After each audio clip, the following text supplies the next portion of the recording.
जिनके लिए हम यहाँ पर बैठे हैं, सीए, एनआरसी, एनपीआर।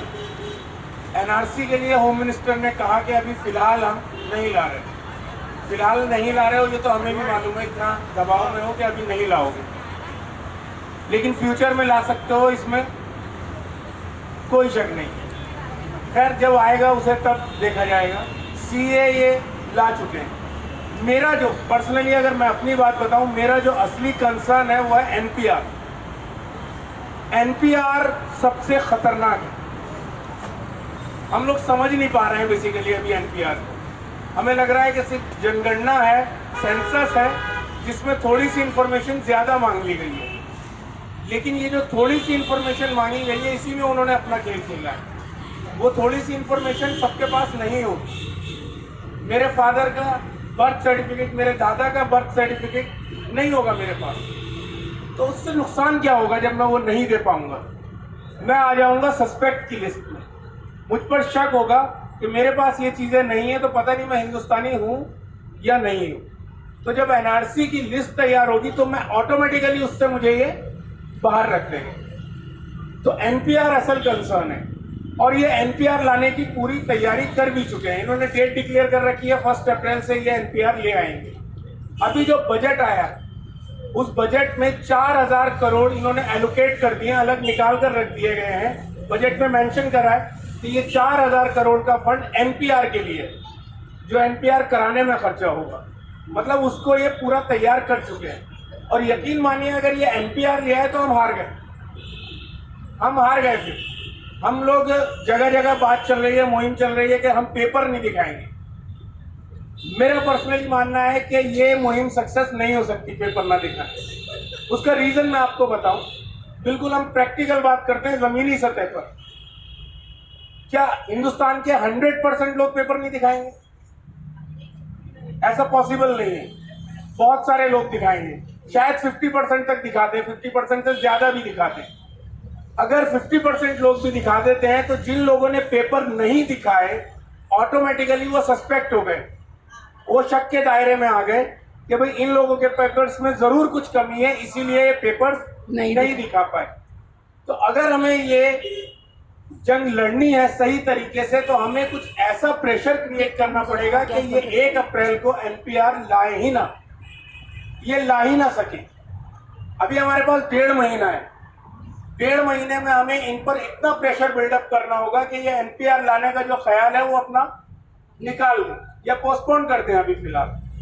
तो उसके लिए अलग अलग तरीके हो सकते हैं। कि एक तरीका यह है कि हमारी माँ बहनें यहाँ बैठी हैं, इससे बहुत प्रेशर बिल्डअप हुआ है, बैकफुट पर आई है गवर्नमेंट, नो डाउट, लेकिन इससे एनपीआर नहीं रुकने वाला। एनपीआर रुकने के लिए अभी इनिशियली मैं समझता हूँ हम 2 काम कर सकते हैं अगर हमें एनपीआर रुकवाना है। बचपन में सबने कहानी सुनी होगी कि जादूगर की जान तोते में थी, तो हमें तोते की गर्दन मरोड़नी पड़ेगी, क्योंकि रंगा बिल्ला की जान अंबानी में है। तो हमें सबसे पहले अंबानी की गर्दन मरोड़नी पड़ेगी, हमें जियो की गर्दन, रिलायंस की गर्दन मरोड़नी पड़ेगी। हमें उन्हें फाइनेंशियली लॉस कराना होगा। उन्हें जब लॉस कराएंगे तो ऑटोमेटिकली प्रेशर रंगा बिल्ला पर होगा। तो शायद वो इतना प्रेशर बिल्डअप हो कि ये एनपीआर से बैकफुट पर चले जाए।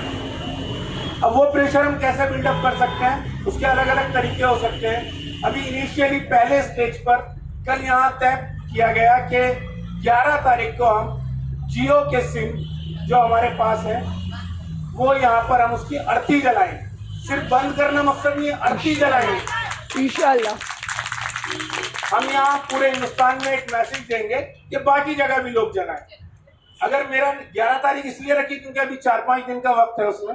अगर मेरा नंबर बहुत इंपॉर्टेंट है, सब जगह डिस्ट्रीब्यूट है, बिजनेस में सब जगह, तो मैं उसे पोर्ट करा लूँ, किसी दूसरे नेटवर्क में पोर्ट करा लूंगा, मुझे नया सिम मिल जाएगा, वो जियो का सिम हम यहाँ पर जलाएंगे। हमने टारगेट करा है कि निजामुद्दीन से ही हम कम से कम 4 से 5 हजार सिम 11 तारीख को यहाँ पर जलाएंगे। 11 तारीख को शाम में 7 बजे। अगर इस छोटी सी बस्ती से, छोटे से इलाके से, निजामुद्दीन से 4-5 हजार सिम हम जला सकते हैं, तो पूरे हिंदुस्तान से करोड़ों सिम जल सकते हैं। और करोड़ों सिम का मतलब है जियो को हजारों करोड़ का नुकसान। और जब तोते की गर्दन दबेगी हजारों करोड़ से तो डेफिनेटली वो प्रेशर बनाएगा। कह रहे भाई अपने मार्केटिंग मैनेजर से कहेगा जो ऐड में आते हैं पूरे पेज के न्यूज़पेपर के जियो में कि भाई ये क्या कर रहे हो आप। दूसरा एक और तरीका है, दूसरा तरीका इकोनॉमी क्राइसिस, इकोनॉमी प्रोटेस्ट हम करें। इकोनॉमी प्रोटेस्ट एक्चुअली इंडिया में अभी इतना डेवलप नहीं है, लोगों को कुछ लोगों को ख्याल आया, कुछ को नहीं आया, लेकिन अगर हम हिस्ट्री देखें तो ये बहुत ही बड़ा प्रोटेस्ट है। ये ऐसा प्रोटेस्ट है कि 15 दिन में ये जालिम गवर्नमेंट घुटनों पर आ जाएगी अगर हम सही तरीके से कर रहे हैं। ये गवर्नमेंट कैसे चल रही है? हमारे आपके पैसे से चल रही है, हमारा पैसा जो बैंक्स में है उससे चल रही है। अगर हम वो पैसा बैंक से बाहर निकाल लें,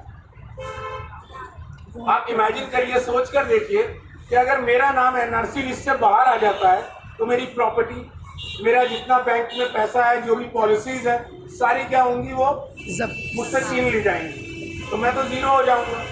तो मैं उस जीरो होने से पहले ही अगर उन पॉलिसीज को तोड़ दूं, जो भी मैंने इंश्योरेंस ले रखे हैं या जो भी मेरे अकाउंट में पैसा है वो सारा विड्रॉ कर लूं मैं, तो क्या होगा कि वो पैसा मेरे पास आ गया, मैं उसका कुछ भी यूज कर सकता हूँ। उसका गोल्ड खरीद के रख लूँ अगर मुझे ये डर है कि ठीक है पैसा चोरी हो सकता है या कहाँ रखूंगा, इतना कैश नहीं रख सकते।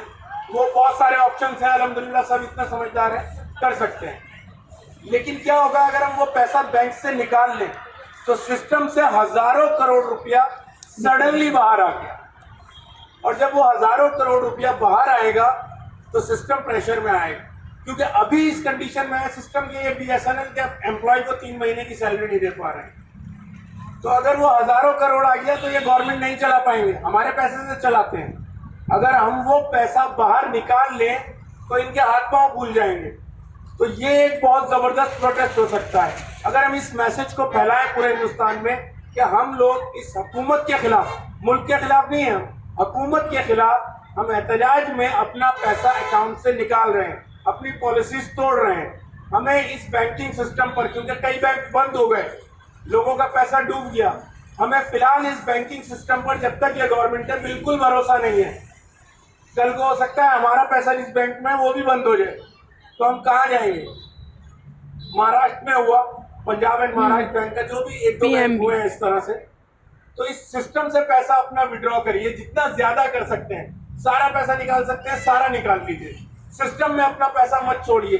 यकीन मानिए अगर ये हमने कर लिया तो ये गवर्नमेंट 15 दिन के अंदर घुटनों पर होगी। 15 दिन, इससे ज्यादा नहीं टिक सकती, मैं बिल्कुल श्योर हूँ।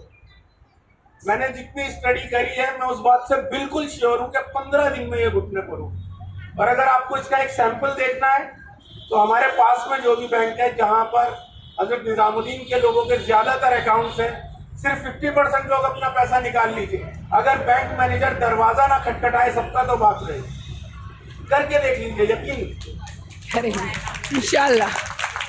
दरअसल सिर्फ लड़ना जरूरी नहीं है, लड़ना किस तरह से ये भी बहुत जरूरी है।